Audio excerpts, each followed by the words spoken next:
What's up, everybody? Welcome, St. John's fans, to the live postgame show here on the New York Post. I'm Dexter Henry, joined by my good friend. You see him or hear him, both see and hear sometimes on WFAN. He is also a St. John's alum.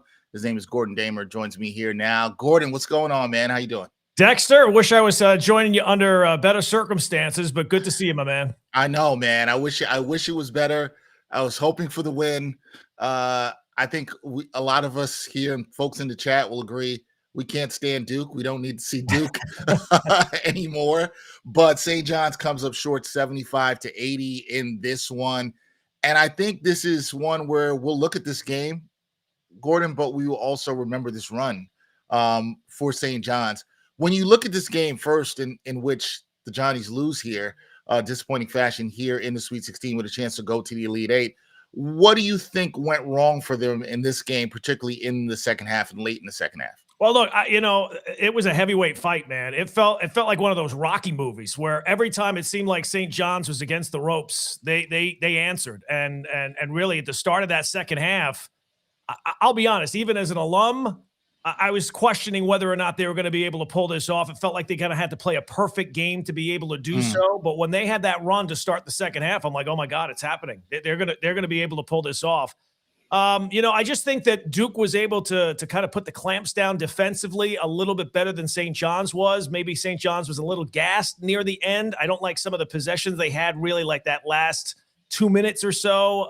The three-pointer there at the end wasn't probably the best of things, but I think the Duke was just a little too deep and played a little bit better, and also had the benefit of the officials a little bit. If that's whining on my part, maybe it is. But you take a look at the free throw discrepancy, that just definitely jumps out at you. But I think St. John's had to play a perfect game. They played a really good game. They gave you everything they had. They fought back time and time again, but just kind of came up short. They didn't lose. They just ran out of time. Yeah, it felt that way. I felt similar to you watching this. I don't know. Folks, let us know in the chat how you felt. When they made that 10-0 run in the second half, I was like, oh, man, I really feel like St. John's, might do it here. And my producer, Tommy Hogan, he texted me, at halftime. He's like, I don't know about this for St. John's. They've hit 9 threes and they're only up 1, right? Which I thought was a fair point. And then you looked at it and you said, well, hey, they're forcing turnovers. And they start off the second half by forcing a lot of turnovers with Duke. And I said, wow, Duke's being really sloppy with the ball. St. John's press is looking really effective, but they just didn't have enough here.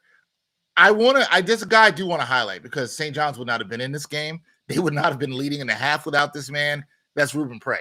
Ruben Prey was tremendous tonight. There's probably some argument from some people you would have liked to see him maybe a little bit more down the stretch. Down the stretch. Do you is that a criticism you'd maybe have for Pitino here, that we could have seen a little bit more Ruben Prey? For me, it feels like I'm so thankful as a St. John's guy that Rick Pitino is here and has done what he's done, that I'm hesitant to criticize him on everything. But watching those final 10 minutes, I was kind of wondering, what happened to Prey here and why is he not back on the floor a little bit? I was a little surprised that we didn't see him a little bit more down the stretch. There was a timeout that Pitino called. I want to say it was like with 14 or 15 minutes to go. Maybe it was 13 minutes to go in the second half.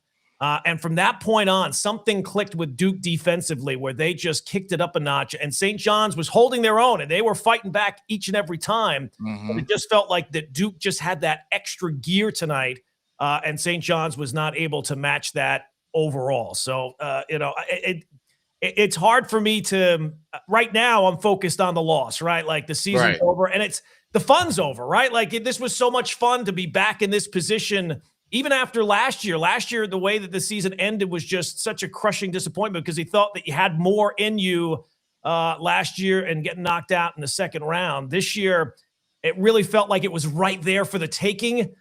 So it's going to take a little while to kind of get over this loss. Yeah, this year doesn't feel like a crushing disappointment. No, this feels like the start of something to me. I don't know. I could be wrong. It feels like we're going to be in this position again next season. Now, look, there's going to be a lot of changes. Rick's got to sign a new contract, most importantly.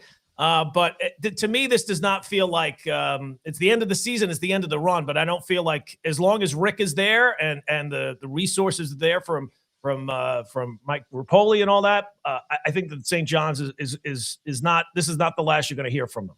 No, the program feels like it's in a good place. As somebody who's was at most of the game, most of the home games this year. The program felt different the last, you can say 3, but for me, I really feel the last 2. Yes. And Absolutely. this year, I think just feels a lot different, even in this run, even in this loss to Duke. I mean, there's a world in which St. John's, maybe people talk about St. John's are old. Their doors get blown off by Duke. That was not the case. No. This was a competitive game. They came to play. They mucked it up against Duke. Look, I'm not here for moral victories, Gordon. I'm sure as an alum, you are not either. But I think if you're a St. John's fan looking at this overall, you got to be proud of what this team has done this year. Oh. You got to be proud of what Pitino's done, turning this team around. Now, you could probably answer this better for me as an alum, but you know how this goes. We cover sports. We talk sports. The expectations go up, right? They're going to go up. And obviously that a lot depends on recruiting and who Pitino could bring in and all this stuff. But now once you've tasted the Sweet 16, St. John's hadn't been there since 1999. Now the expectation is to get back there and beyond. It sounds to me like from you have full confidence that Rick Pitino can get them there and maybe to the mountaintop, which is winning a national title. Well, look, that's each of these steps in this thing is harder to make than the previous one. To get to a Final Four to me would be an incredible accomplishment for Pitino and this coaching staff. So I don't know, with the amount of change that goes on in college basketball now from year to year. Right. The main thing is, look, Rick Pitino is 73 years old. He is not wasting any time on any seasons at this point. So he is all in. I think that in terms of the finances, we're going to be okay in that regard. So I'm sure that there's going to be massive change after this season. And they're going to look to improve just like they did at this time last year, right? But I like where to think it takes a little while to have that perspective of how far that they have come. But a night like this, when the news was that they got Rick Pitino, this was the dream of having games like this and nights like this and dreams of, hey, Elite Eight, Final Four. We haven't had that for a very long time. This program has not had that in a very long time. So I do still feel. Now, look, everybody who loses in this kind of spot in any sport thinks we'll be back next year. No guarantees, though. No guarantees. Yeah, there's no guarantees. It's you think about all the work that you have to put in just to get back to the same spot every single year. So I can't say that it's a guarantee, but I do think that the program is in far better shape than it's been in a very long time. And I don't think that it'll take long for me to kind of put this loss, I'm not going to say behind me as a fan, as an alum, but to think of how fun this season was. And yeah, there's going to be expectations next year, pressure, right? Pressure is a privilege, as the Yankees always tell you. St. John's has kind of earned that privilege with the way they've kind of turned around the program here these last couple of years. Yeah, pressure is undoubtedly a privilege. And look, it's going to be on the guys that follow. I think you look at this, and this being Zubie Edfor's final game, I wanted to talk about him for a minute because he's meant so much to the program, right? 17 points in his final game, 8 boards. There was a point where we saw Tracy Wolfson talk about this on the sideline, and she said she heard Zubie in that final timeout telling guys to leave it all on the floor. He's been such a tremendous leader.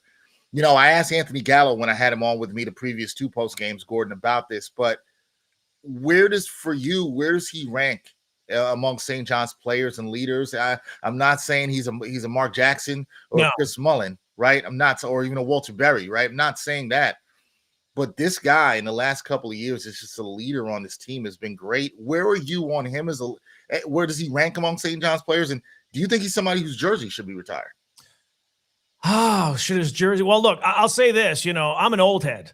So my list is going to be different. You're not old, Gordon, you're seasoned. Yeah. That's what we say. No, I'm old. I fully I've come to terms with it. I will say for the younger St. John's fans, they're showing some of the clips of the fans, their faces all painted red, and he's going to be kind of their Mark Jackson for right now. He's going to be, for a lot of those young fans, he's the guy that's been the key to this kind of turnaround on the court. So I I would like to think that he is going to be, sometimes when programs get turned around, the guy who helps them get turned around doesn't get to see the ultimate success with that group because they move on to the pros and everything like that.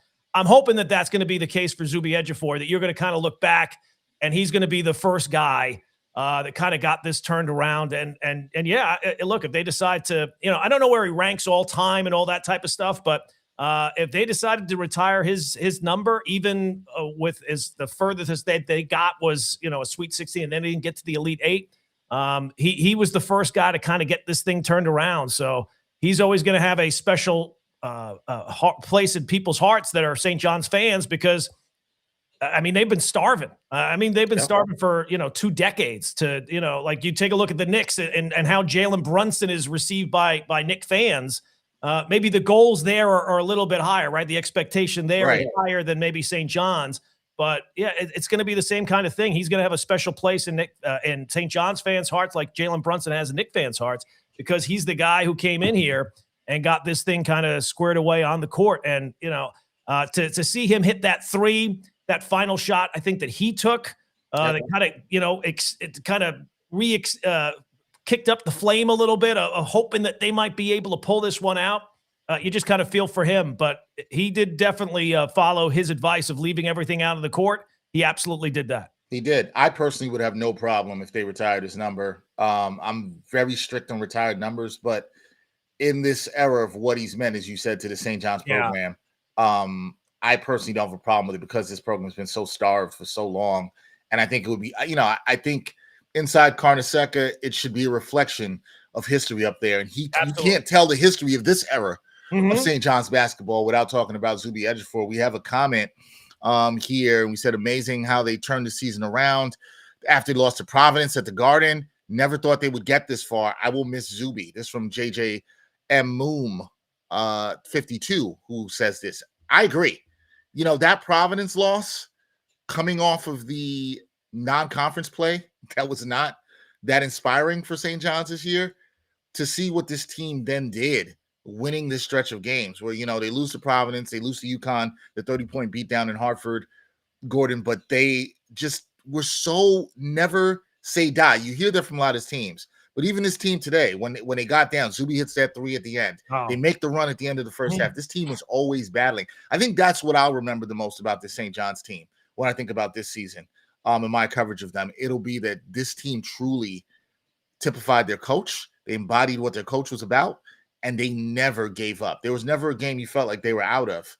If Dylan Darling had hit that 3 that he just shot at the end of the game, granted he was a little off balance here, would it have shocked you? I was like, oh, he could do this again. It wouldn't shock me. I think that's how I remember this team as a team that always fought. That's how I remember this team. Well, look, if you never want your team to lose, you never want the fun to end. But this team is the kind of team you like rooting for, right? Like there's some teams that are more successful that sometimes you hate watching because they do dumb things or they blow big leads. The way St. John's went down tonight, man, they went down fighting. And you're always going to respect that. You're always going to appreciate that effort because they absolutely gave you everything that they could and just kind of ran out of time at the end. Yeah, they definitely did. Look, I think there's some other guys we could shout out in this game. Dylan Mitchell, who 6 of 7 from the field. Yeah, he really turned his season around. Really post that Providence game was really good down the stretch of the season. Bryce Hopkins, all 6 of 7 from the field. The front court did what the front court had to do today. Dylan Darling, 8 points, 3 of 7. Isaiah Sellers didn't have himself a good shooting night, 2 of 9 here. Today. He didn't get much off the bench other than Ruben Prey. I know Ian Jackson hit 2 shots, and he's likely going to be a very big part of this team next season. And Rick Pitino has very high hopes for him and what he could do defensively. What'd you think about the supporting cast today here for the Johnnies?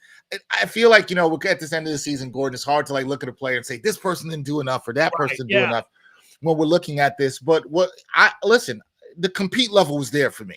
Absolutely. And that's across the board. When I talk about Dylan Mitchell, Bryce Hopkins, those guys were competing, especially defensively.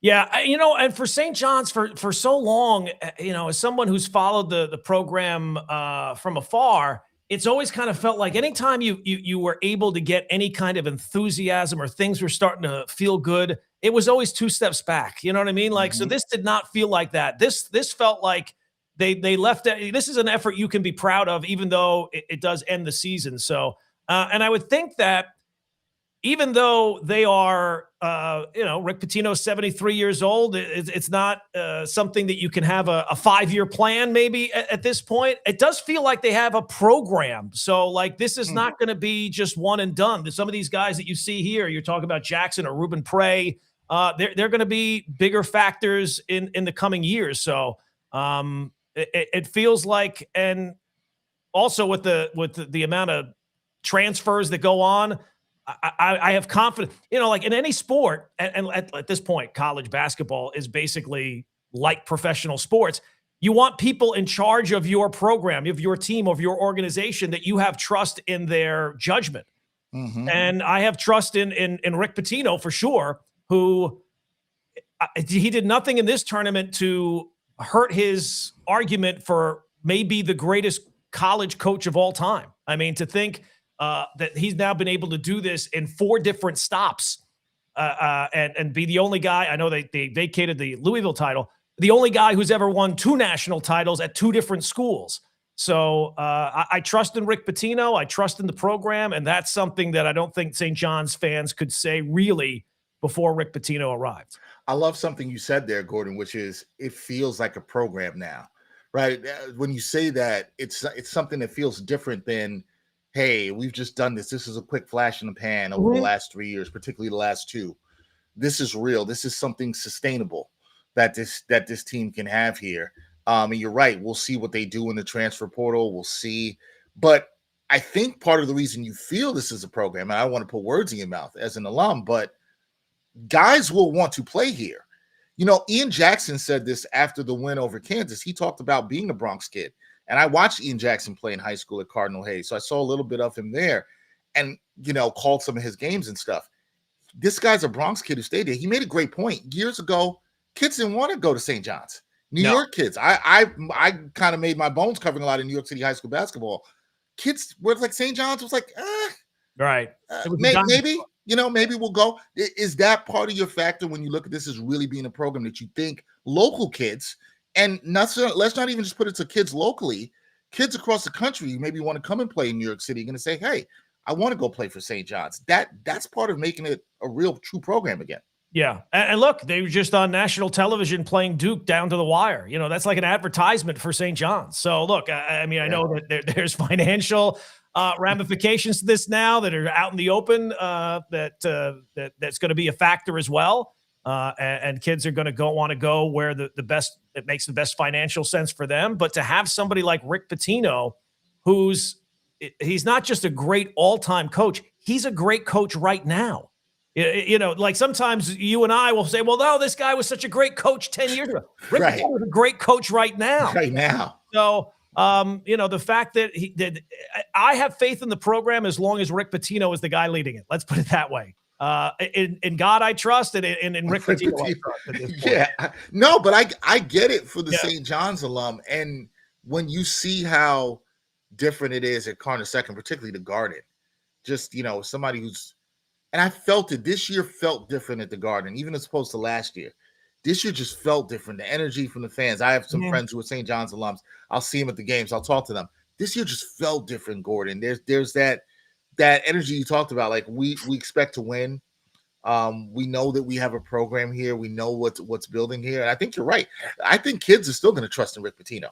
Yeah. Young man is sitting with their families. He comes into their home. They're still going to trust Rick Pitino. Well, when they won the regular season Big East title, not the tournament, but the regular season, I took a call on the fan about why aren't more people excited about this? Why aren't people making a bigger deal out of this? And I said, well, the expectations are higher than this. It would be one thing if St. John's picked this coach up from, some other program and he came in and he was building things over time. That would be one thing. When you have Rick Pitino and after last year, getting into the tournament, winning a tournament game for the first time in a very long time, there's an expectation of, hey, and tonight was that kind of night, Absolutely. To make it through the first weekend of the tournament. And I'd like to hope that this is not where it's going to end. So, and I would think that for a guy who has got 900 career wins now, that he's probably looking at 1,000. Like Rick Pitino, I don't think that he's retiring anytime soon. So as long as he's the guy running the show at St. John's, I have faith that things are going to be okay. It's crazy to hear you say that almost. And I've been thinking about that with Rick Pitino when listening to some of his comments, Gordon, particularly at the end of the year, where he talked about coaching with joy. And it's, it's the way we should live, right? We try to enjoy what we do. We try to do it at our best at a high level until we can't anymore. And he's talked a lot about that with coaching and just how much he enjoyed coaching this group and all this stuff. And then he reminded he's 73. Mm-hmm. And I'm saying this just because we don't know what time we have left. None of us do. Right. And, it would be nice to see him win one here in New York with St. John's. For him to do it at home, that I know for you as an alum to even think about that is like crazy. But I think he does want to make the most of the time he has left coaching. Not talking about the man living on earth. I'm just talking about coaching. And I think it's very important for him to try to get this done in the right way. And I do think he's very focused on that. And I think that is felt by the players on the team. I thought it was felt by the players on this team. And I'm sure we'll hear after the game. I'm sure players are disappointed they couldn't get it done for him. I'm positive. Oh, I'm sure. And you just think about how much Rick Pitino's life has been coaching. I mean, this is what he was born to do. This is what he's done forever. Mm-hmm. And you're right. I mean, 73 years old. I would like to. I'm sure he wants to coach for however long he can. But yeah.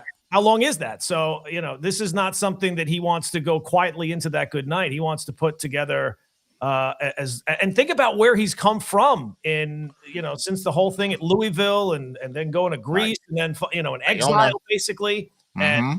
and then coming back to be the toast of the town again, and not just resurrecting his reputation, resurrecting the St. John's program at the same time. It's, it's not the pinnacle that he has reached as a coach, right? He's won national championships, but mm-hmm.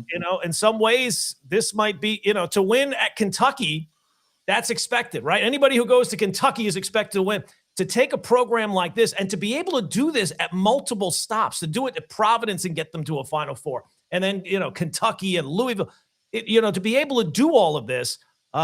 It's an incredible career, and hopefully it's not done yet. And hopefully tonight is just, something that we'll look back on and say, you know what, this is when I knew St. John's was really back. Last year they were back. They were in the tournament. They won a game. But tonight they were a factor. Tonight there are no moral victories, but to give Duke everything you could for a spot in the Elite Eight tells you just how far this program has come in a very short period of time. Yeah, no, it really does. I understand that, a lot of the talk is going to be, and we have a fan here says, anybody know why Prey didn't play at all in the second half? And yeah, that's going to be a question that's a lot of people are going to ask. Yeah, so that's a fair question. And we'll try to bring to you in a second while Gordon and I are on, when St. John's gets to the podium. They're not there yet. They're the losing team, so they will go second this evening. Duke is up at the podium now. Don't know why Prey didn't play in the second half. A little bit shocked at that. Yeah. Thought that his shooting, I won't even just say in this tournament, but going back to the last couple of games of the Big East tournament, was huge for St. John's. His ability to stretch the floor. I thought he also played some really good defense. That was the thing with him. You thought sometimes he may look overmatched defensively. He did not. I'm a little bit shocked with that. Maybe I'm thinking Coach Pitino wanted to go with his best defensive players out there, especially after they forced some turnovers, got that lead mm-hmm. When they went on the 10-0 run. That's a little bit my thinking, but I just think a switch and look. Prey was so good. Didn't miss a 3, 4 for 4. Didn't miss a shot from the field, 4 for 4 from the game. He was so good. I don't know, but he's definitely going to be asked. Now, here's my thing with all this stuff, Gordon. Did that lose them the game? No. Do I think it could have helped? Sure. Yeah, I mean, they could have used some. I did feel like they could have used some easier shots in the back half of the second half. It felt like Duke kind of kicked up the intensity of the defense, and they had a real tough time, breaking things down to get in the lane and maybe another shooter from the outside who could knock down some shots might have helped. But I mean, if you, I don't know what the final numbers were. Maybe you have them there, Dexter, about 3-pointers. If you would have told me that St. John's hit 9 3-pointers on the night, I would have been like, okay, yeah, I'll sign for that. They had 9 3-pointers in the first half. So that's crazy. They were 13 of 32, Gordon, and they missed their last 7. They were 12 of 25 before that. Yeah.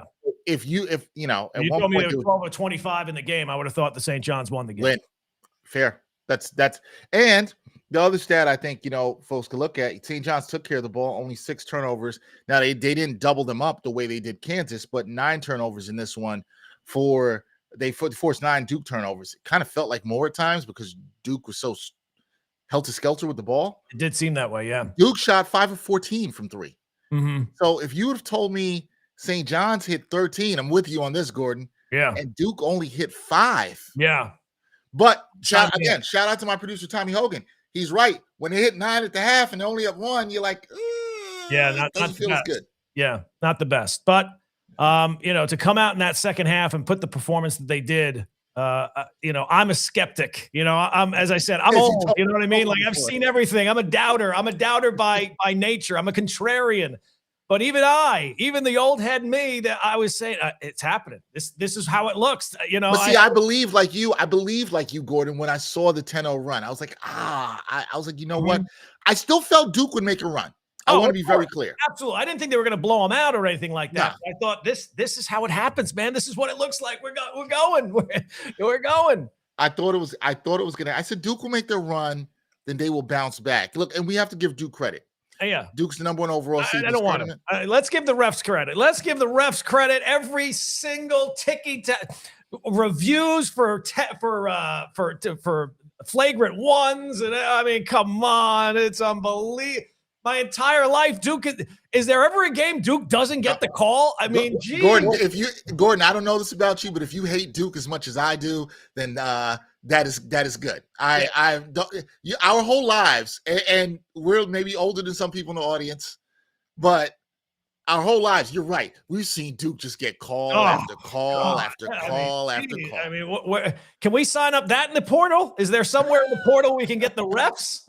We got to sign. Rapoli, get some of these refs on the squad, man. Now, the refs, I wouldn't say they were not as terrible as they were in the Kansas game. I mean, I wouldn't even say that the fouls that they called on St. John's weren't fouls, but I definitely felt like St. John's was getting fouled on some of those trips in the lane, and there was never a call. Never. So the free throw disparity, in case anybody's wondering, is not looking at the box score. St. John's only took 8 free throws in this game. Zubie Edfor took 4 of them. Mm-hmm. Cameron Boozer took 9 free throws in this game, so he took more than St. John's. And the Blue Devils were 15 of 24 from the line. Now, you can say they left the door open a little bit. Yeah, they did. Going 15 of 24 from the line, and that is true. And, you know, St. John's didn't completely finish their breakfast either as they go 4 of 8, right? But, you know, they only get there 8 times. There were some plays inside, particularly on some offensive rebounds, where they had chances for putbacks where I thought they were getting fouled, and I was a little shocked at how much they were letting him play. But the whistle always seems to be swallowed up for Duke. Yeah, that's all I'm saying. It always seems to be swallowed up for Duke. Just a little bit, Gordon. Just a little bit. A little bit. My entire life. I mean, since Bobby Hurley and Christian Leighton, I mean, I've seen guys in college play their entire NBA careers and retire, and it's still Duke will always get the whistle. So it's not a shock to me. I kind of expected it, especially down the stretch, but it is still a little. Hey man, death taxes and Duke getting the whistle. Yeah, no question. You can count on all that there. I'm looking at the post-game presser right now, and it looks like Zubie Edfor, Dylan Darling, and Coach Pitino are coming. So we're going to bring that to you. We'll listen to what they have to say as I bring that up here for everybody to see. Got the guys coming to the presser right now. Here, it should be interesting to see what they have to say. Rick Pitino is there. Obviously, you can see our guy interviews on the court for Duke for the winning team, and they have time there. The game started before we even came in here. Is to have the losing team go first because you left us disappointed in the locker room while the other team celebrate, and rightfully so. You should let the losing team go first and then let the winning team have as long as you want. Just a suggestion, but because you just left us hanging out there for over a half hour. I think that's a solid suggestion, Coach. Thank you. As far as the game's concerned, we felt that we had to win the three-point line in a big way to have any shot at this game, and we did. We just, when up 10, we just could not stop bully drives, bully drives, bully drive, bully drives, bully drives 4, and we could not stop it, which is a credit to them. Our guys played with great heart. They made some defensive mistakes down the stretch, but that's a credit to them. We had our moments in the game. We fought hard. We fought hard the whole season. We were all very disappointed that we didn't have a chance to win a national championship, but that's a credit to Duke. We'll take questions for the St. John's student athletes first. If you have a question for Dylan or for Zubie, please raise your hand. We'll go to the second row on the right side with Zach. We're going to clean that up. Zach Brazil, New York Post. Zubie, could you just describe for us your emotions after such a tough way to end your career? I mean, obviously pretty disappointed. Felt like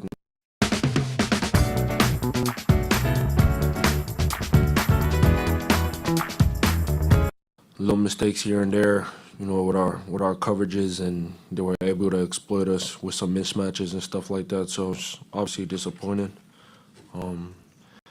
Felt, you know, just short of, you know, of an Elite 8 and, you know, a chance to go to the Final Four, and one heck of a year. But yeah, pretty disappointed. Continuing with questions for Zubie or Dylan on the right side, Kevin. Kevin Connolly, Storm the Paint. Dylan, can you kind of elaborate or explain why it was so difficult for you guys to get stops in the last 8 minutes of the game? Just making mistakes that you can't have at this time of the year. Not listening to coach, that you can't have mistakes like that this time of the year. And it cost us the game, cost us our season. I mean, it's just disappointing. I'm going to go to the center of the room to the torch. Jason Petrucci of The Torch. And Zubie, I want to hear a little bit more. You've had an amazing run with St. John's. You've been a legendary player. I just want to hear what you want fans to remember you by. You know, just, yeah, you know, I'm just a competitive player, you know, on the court, but, you know, my character is something that I pride myself on the most. And, you know, to all the Johnny's Nation, I appreciate you guys, you know, for the past 3 years. You know, just embracing, you know, the player.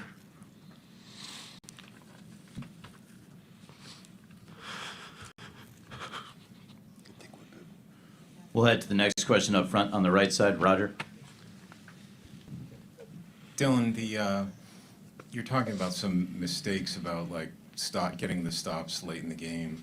Are we talking about like switching mistakes, or like what kind of mistakes are we talking about? Both sides of the ball, offensively and defensively. They went a zone and we didn't run what we were supposed to run. We were messed up, not getting to our spots. Defensively, just not making the right switches, not doing the right things on the defensive end. Just both sides of the ball making mistakes. And, you know, when you got down 3 in the last 10 seconds. Roger, as a follow, if we can open his mic. When you're down 3 in the last 10 seconds, what kind of shot was drawn up for you guys? What were you guys looking for? I mean, really just, I believe it was power. Try to get Zubie the ball, look at him to pop. Dylan coming down like, you know, the Kansas game, but looking for Zubie to pop and trying to get a shot from there. Any further questions for Dylan? Let's go up front. This will be the right side microphone. For Dylan, Jaquan Bowden, Hoop Dreams NYC. I just want to say thank you for your hard work this season, but you know, not the ending that you wanted to your college career, but you definitely helped St. John's get another Big East championship, regular season and tournament, and you basically overexceeded expectations by making it to the second weekend. So I'll just reflect on that, and what is one thing you could tell your younger self? Man, just enjoy the moments. It comes fast, it goes fast.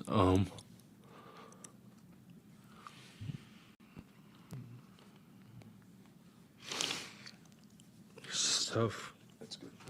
We want to thank Dylan for joining us here in the main interview room. He's going to head back to the St. John's locker room, which remains open for student-athlete questions.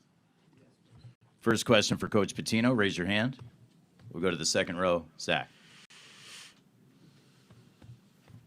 Zach Brazil, New York Post. Rick, did you kind of agree with Dylan's assessment of, in terms of you guys didn't handle their zone well and guys making mistakes on defense in terms of not switching right? And You know, we made some good plays in the zone. Zubie missed a foul line jump shot. We missed a wide open three. So I don't think that was as much as our defense. You know, our defense, when we were up 10, up 8, we had no, Ruben made a mistake. Ian made no block out. We had bully drives.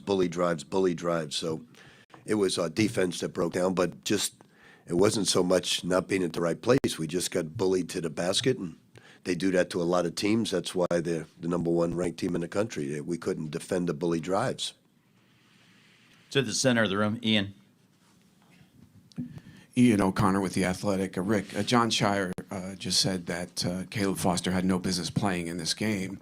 But given what he did, do you feel like that was the difference between ultimately winning and losing? No, I think that it was our defense that couldn't defend them. I don't think it was one player. He did play very well, certainly. But, you know, it was a big lift for them to have him. I would have rather played without him, but I didn't get that choice.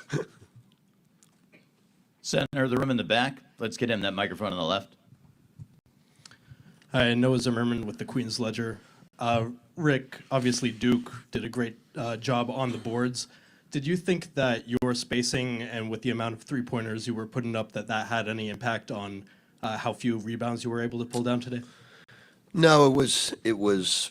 We had to win the 3-point line. It was our only chance to beat them. But if you break the game down, and I just watched the last 12 minutes because we just sat in a room, it was just the drives to the basket that we could not guard. So Duke has been doing that to a lot of people. Our guys gave a valiant effort. You can see how disappointed they are. We believed we were going to win this game. We're all very disappointed, but I told our guys, you know, look, I've been in this situation before. You trained all year like you trained in the Olympics, and our front court was 18 for 31 offensively. But you're at the podium right now, and you got a bronze medal around your neck because you won the Big East regular, Big East championship, and you got the bronze medal. It's not as good as the gold. It's not as good as the silver, but you got a bronze, and you should feel very, very proud of that. On the right side in the back, Mike. Mike McCarron, New York Post. Rick, a lot of cynicism has crept into this game the last couple of years. It's a transactional game. What does it tell you about your 2 players leaving the podium in tears? Well, this team was one of the most unique teams I've had in 52 years. Never one argument amongst the players, impossible, summer and regular season. Not one, like, potential fight or somebody getting upset at somebody. I've never seen that in my 52 years, Mike. They were just the greatest kids in the world. They wanted to win so badly.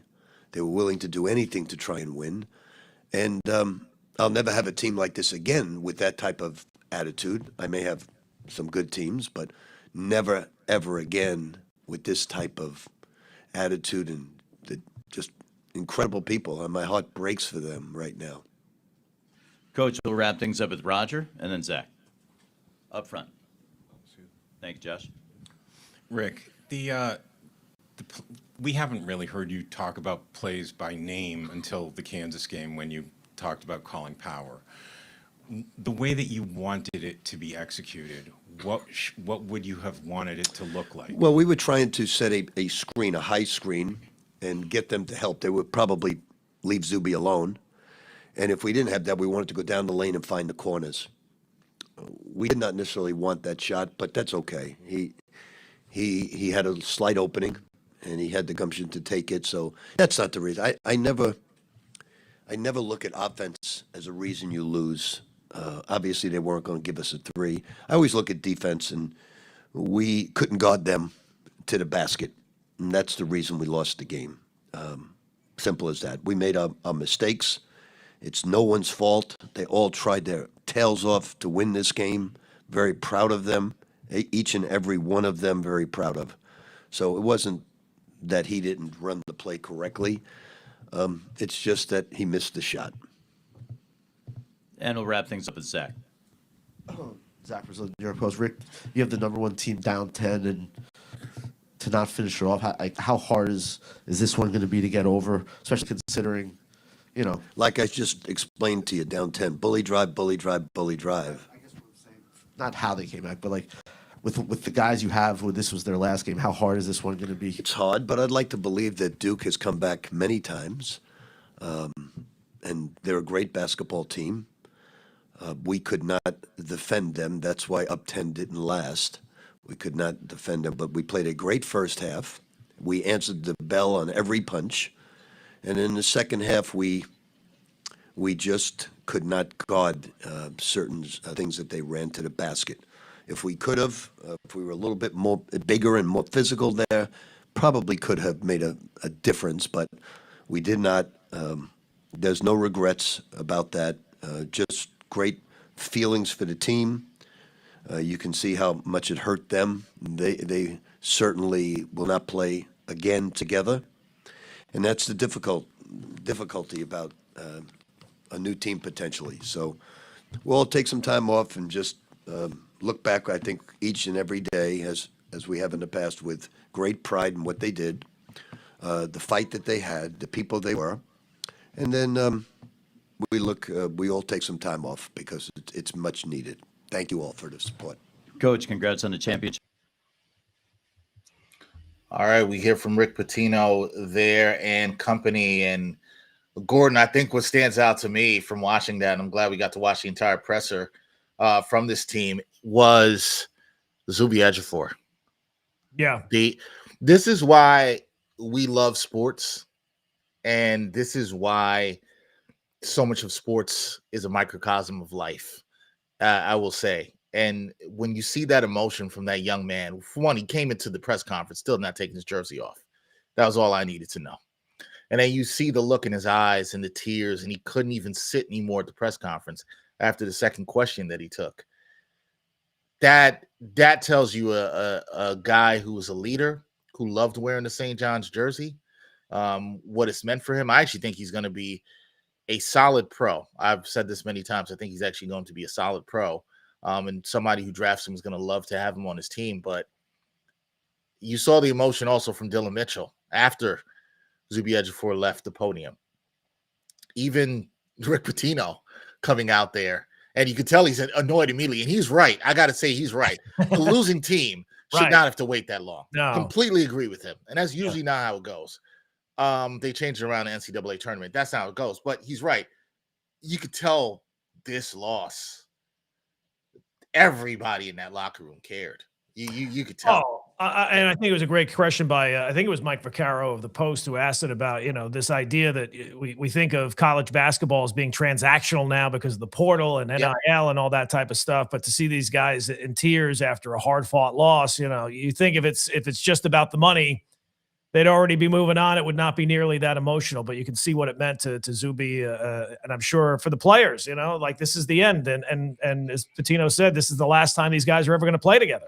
You think about all the time these guys spend together as a team, and as much as they put into it, for it to end this abruptly. It's not a best of 3. It's not a best of 5. It's one game and your season's over. So. Definitely. It's a tough one for the players to see their season come to an end like this, especially because you did have a 10-point lead, right? You were taking down the number one team in the country, and it felt like it was right there for you, and then it was kind of snatched away in the end. Yeah, man. It's funny. I think I will remember this press conference a lot. I remember doing this with you and thinking about the emotion you saw there. And it was a great question by my colleague Mike Vaccaro. And yeah, I think sometimes we think this is transactional, and I've always said whether it's professional, if you want to call college sports semi-pro now, which it is, and that's fine. Yeah. These athletes care. When you put that much time and work into your body, into the team, into Rick Pitino is a coach, the hours he's putting in, and we know how demanding he is of his staffs. Everybody cares that much. Yeah, it's their life. For life, yes. As much time as we spend as fans, we can never spend, because generally, if you're a fan of other things, right? You're a fan of the football, you're a fan of baseball. This is their thing. This is their entire thing. So for them to put this much into it and to see it end that way and their careers end that way, there's no second chances. It's tough. That's the thing. That's the difference right there, Gordon. And I think where I say it's a relatable to life is, folks like you and I, we're blessed to do what we've been able to do in sports broadcasting. And we put a lot of work into our craft, right? And sometimes things end, right? We don't know when that happens in our career, but, in sports, you kind of get to this final thing. You're trying to survive in advance, as we say all March. And unfortunately, St. John's wasn't able to survive. Shout out to our guy, Anthony Gallo. He's here in the chat. He says, put that man Zubie in the rafters. You guys are killing it. Thank you, Gallo. Appreciate you, bro. Was hoping to see you on Sunday with me here on the postgame show, but no more St. John's postgame shows this season. People have liked this, so we're going to do this a lot more next season. We only did this for the tournament. We will do these a lot more next season. Gordon, I'd love to have you back on and a part of it. But I will say this, as a non-St. John's alum, but a fellow Duke hater, I will say, I really do think, and I want to say this to the St. John's fan base that's out here watching and listening, you should be proud of this team. You should be proud of what you saw in that press conference from Coach Pitino, from the players. That's what a team is about. Everybody was in that together. To hear Coach Pitino talk about this team didn't have a fight between guys. And I played basketball, I've been on teams where some guys didn't get along. To spend that much time with people and not have something like that is unusual. Yeah.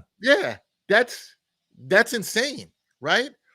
But to see what this team has accomplished in this, particularly in this year, I think St. John's fans and alums should really be proud of this team and really be proud. It's like what you said, my friend, as a fellow alum, where this program is headed, or looks like. It feels like the program is back. It's back. Now, you're right. There's no guarantee. I said sports. There's no guarantee you're going to get back to this level. There's no guarantee you're going to see another Sweet 16. So you got to try to enjoy the moments, just like everything else in life. There's no guarantee to that, but you can be proud. I know it's a tough loss, and we can analyze all the stuff. And I wanted to ask you this, Gordon. I'm inclined to agree with Coach Pitino there. I'm a defense first guy, and I see some fans in the chat talking about the foul disparity in the refs, and don't necessarily disagree with you.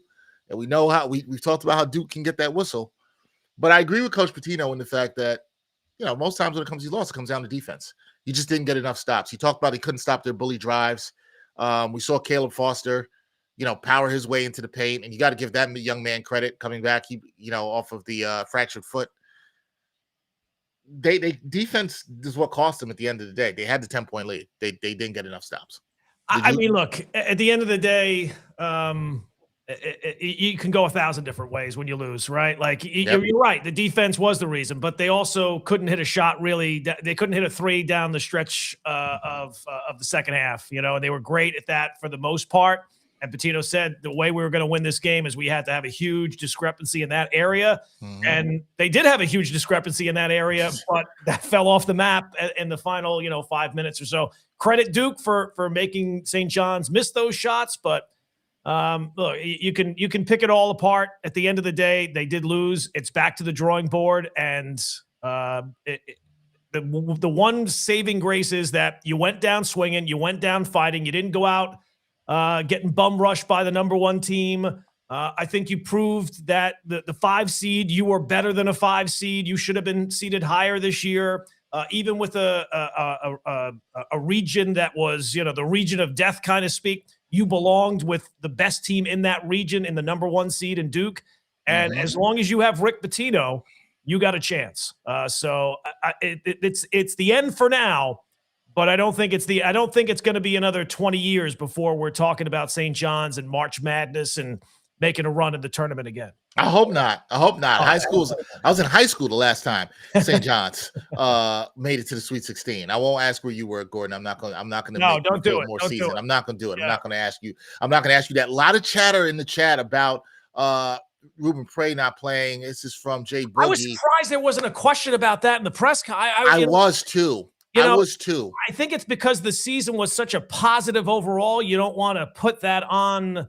It's almost like you're second guessing the coach if you ask about that. But I thought that had to be a question in the press conference. Why didn't you give him a little bit of run when you're desperate for some offense? I guess it had to be the defensive limitations. That's the prism through which Pitino was viewing this game, that we couldn't get enough stops on that side of the ball. Right. Yeah, I thought that question had to be asked in some way. Well, here's the thing. We can ask somebody that question who was in the press conference, who's going to join us now. It is my guy, Zach Braziller. He should be on with us in 1 second. I'm just going to see if he gets settled. And we do have Zach here.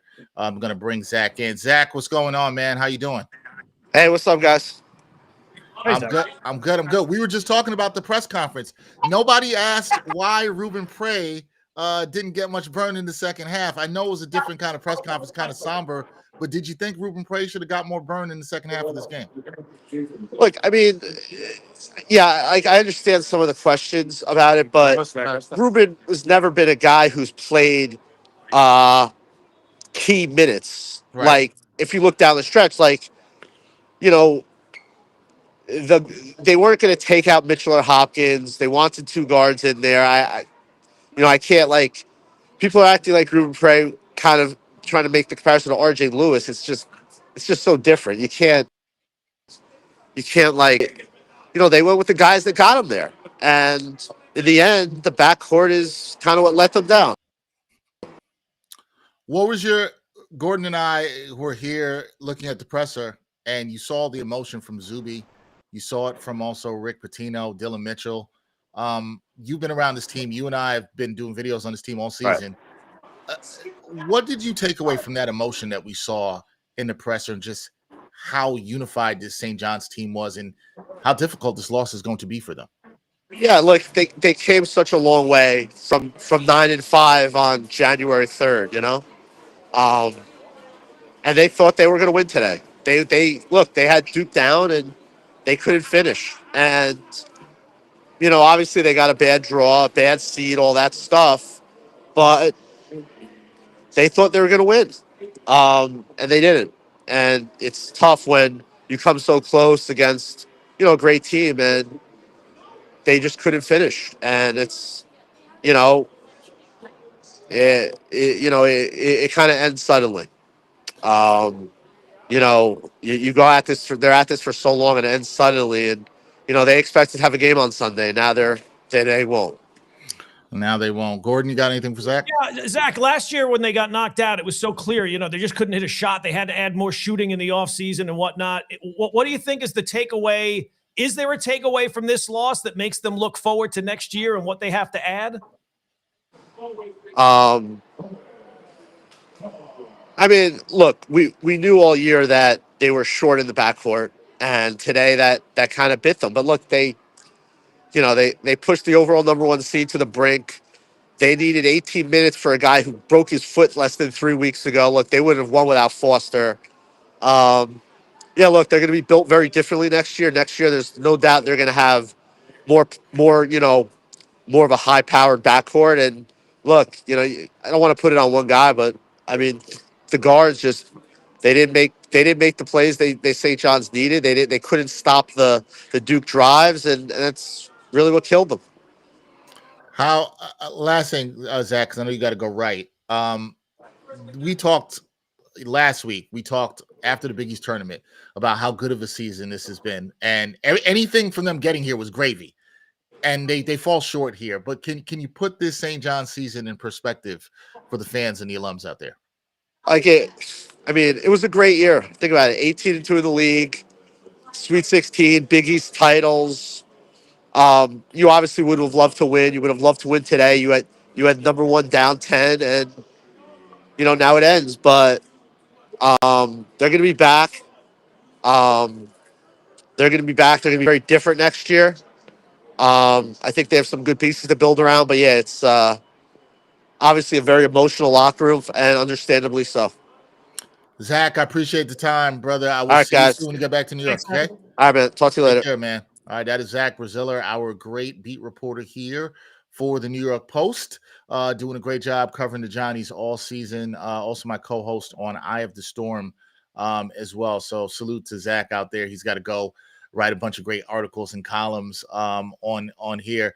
Look, a lot of fans asking why Ruben Prey didn't play in the second half. Sure. No, I mean, it's going to be the question, but you know, I don't know that it necessarily is the reason they lost the game. Yeah, I'm not going to go that far either. I also, Zach brought it up, and I hadn't seen that on social media, people comparing it to the RJ Lewis situation. Right. I agree with Zach. I do not think the two things are the same. Yeah. I see in the chat here, we've got EVJO says you ride the hot hand. Listen, his hand was hot. He kept it. There's no doubt about that. He kept them in the game in the first half. We're not going to deny that. I would have liked to seen Pitino get the question. I would have liked to have heard it from him. I would like to hear his answer. Yeah. I also understand why you were saying and where this game was and just that emotion that was in the room. I think you understand when you've covered sports and you're in that room with the emotion that was clearly there that we could feel watching it even here on the stream. I understand almost why the question wasn't asked. Should have been asked. Not saying that. Should have been asked.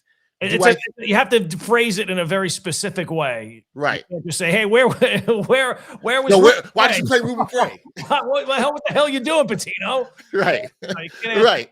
You have to have it a little bit more gently. But look, I also think Pitino sort of answered it a little bit of this because he also said, look, he doesn't think offense is the reason you lose. He generally thinks it's defense. I also think that way.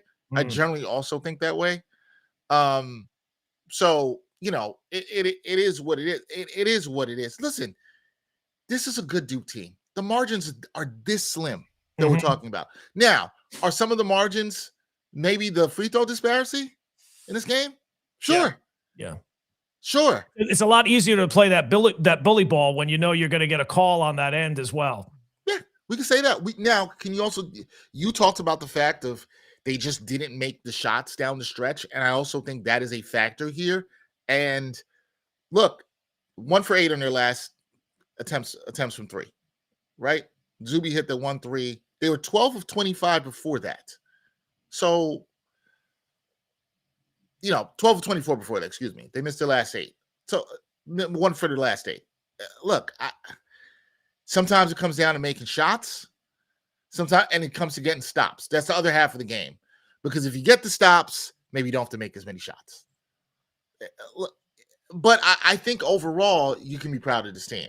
Shout out to my guy, Wesley. He says St. John's played up to their number 4 preseason ranking tonight. They look like one of the best teams in the country. They came to this tournament looking like they could play with anybody. They played right there with Duke. I'm not here for the moral victories. I hear it. I'm not doing that. But they played with Duke. They showed said they could do this. The hard take says St. John's could have beat any other team in this tournament tonight. I see what you're doing there, the hard take. You're saying maybe if they didn't have to play against the Duke whistle, they might have been a little bit better. I will say this. Yes. You know what will make me feel a little bit better is if UConn loses this game tonight to Michigan State. If that happens, if I have to watch UConn in the Elite 8, that will make this thing a little bit. I'm not going to lie to you, Dexter. It's going to make it sting a little bit more. I'm as a Pitt alum, former member of the Big East, I have no love for UConn either. No, so, I can't. So I was prepared for Duke, St. John's, UConn, one more round, one more go. I don't want to see Duke, UConn. Don't want to see it. I don't want to see Duke anybody. No. I'd have liked to have seen St. John's, Michigan State. That's what we all should have been rooting for. Well, look, I will say this: if if Duke goes on and wins a national championship, I won't like it, but at least it'll feel like, hey, we lost to the best team. Yeah, we lost to the best team. So there'll be some some silver lining that way. There's no silver lining with UConn winning another game, and they're winning right now. So I don't want to. I hadn't looked. Yeah. Let's go, Izzo. Get it together. Yes, please. Come on, Tom Izzo. Do it for the people. Before we wrap here, a couple more minutes, and Gordon, I appreciate the time rock with me here on the show. You know, listen, here's what I'm going to say, and I see this comment from our guy, EV Joe 0681. He said, what did he see in Sellers today? Isaiah Sellers was not good. Okay, he was 2 of 9 from the field. He said he saw nothing. He got bullied on defense. He was getting bullied on defense. He was not good, especially at the point of attack. He says Prey at least gives you size against one of the tallest teams in the country, and then he also gave you the shooting. EV Joe, I understand this. I guess what I will question is, Sometimes you just don't get it done. Do I think this came down to one coaching decision? I know it's not what people want to hear. Yeah. Do I think it came down to one coaching move? No, I don't. I don't. Like, it's a 5-point game. It's a 2-possession game. Yeah, and this game was decided in like the last 5 minutes, maybe even less than that. I'd kind of have to watch the last 5 minutes to see where it really came down to where the separation happened. And look, I would have liked to seen Ruben Prey play more in the second half. But I don't know necessarily that I was screaming at the television, get Prey back in there in the last 5 minutes, because it felt like Duke was kind of overpowering you a little bit. So look, you can always look through the prism of we lost, right? And we did this to lose. So obviously doing the opposite would have been the right thing. Right. I don't think that that's necessarily true either. Right. And I think Scuba Rob and Jay, sometimes it comes down to what you just said here, Scuba Rob. St. John's didn't make their shots. Duke did. End of story. That's it. It ain't that deep sometimes, right? Like, I totally don't disagree with you here. I agree with you 100% on this. Sometimes it's that simple. And it doesn't mean that St. John's has to hang their head and they should be disappointed. They thought they could win, like our Zach Braziller said to us. Thought they could win, that's fine. But then you're going to get the other side. This is second guessing. Shire outcoached Pitino. I mean, like, did he? Yeah. Outcoach is the word we use when something doesn't go that way for our team. Did he? I don't think this was a game where he ran circles around him, because here's the thing. When St. John's was up 10, Gordon, did you think anybody was getting outcoached here? No. Like, look, Duke's a damn good team. Yeah, like Duke is the more talented team. Oh, hell yeah. You know what I mean? Like, there's not even a question. They're the number 1 seed for a reason. They weren't. It wasn't like they were overseeded or something like that. They're the number 1 seed for a reason. So they have more talent. So you could say that he got outcoached because his team won, but he has more talent as well. For St. John's to win, Pitino would have to outcoach Shire, and that didn't happen. So it's at the end of the day, it is what it is. It is what it is. To some degree, Pitino said we had to come in and outshoot them from 3. Yeah. They did that. And the hard take here said, which I agree with him, one thing to take account is Duke didn't make free throws, which they did not. They missed a lot of free throws. They left a lot of their money on the table. Didn't shoot threes as hot as normal. So there was a lot of variance. Yeah. Sometimes in this game, St. John's did one thing well. They didn't defend well. And Duke was able to attack the paint. And it is what it is, man. Right? The door was open. It is what it is. Any last words, Gordon, that you have on this season for St. John's?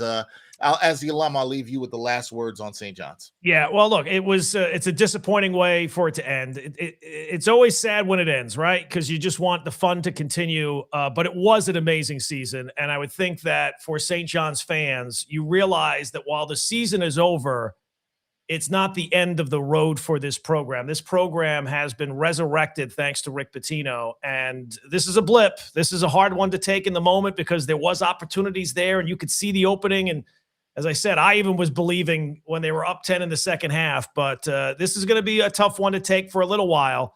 But St. John's will return, and we can thank Rick Pitino for that. And this is not the last we're going to hear from him for the next 20 years, I hope. Yeah, man. I hope not. Yeah, I hope not. I hope we're not waiting that long. I think this was great. This was fun during this March Madness for me to do these post-game shows. Gordon, I got to thank you for coming through as a St. John's alum to rock with me. Everyone, please check out my guy, Gordon Damer. He does a fantastic job at WFAN hosting there. There's a lot of the overnight hosting. Gordon, I'm glad I get to see you because I miss seeing you since we don't do updates anymore at the Fan. I miss seeing you. I would see you a lot. You did updates before me on Saturdays a lot of times. So I miss seeing you, man, but I'm glad we got to connect like this. And now that I've remembered you are a St. John's alum, when I do some of these next year, I absolutely will have you on. Absolutely. Let's hope so. All right, Dexter? Yeah, for sure. Also, shout out to all the fans out there. Thank you for tuning in. If you like this, hit the like button, hit the subscribe button. Go give Gordon Damer a follow. Give myself a follow as well on social media. Appreciate everybody for tuning in. That is Gordon Damer. I'm Dexter Henry. We'll catch you next time next season when we do another St. John's postgame. Peace, everybody.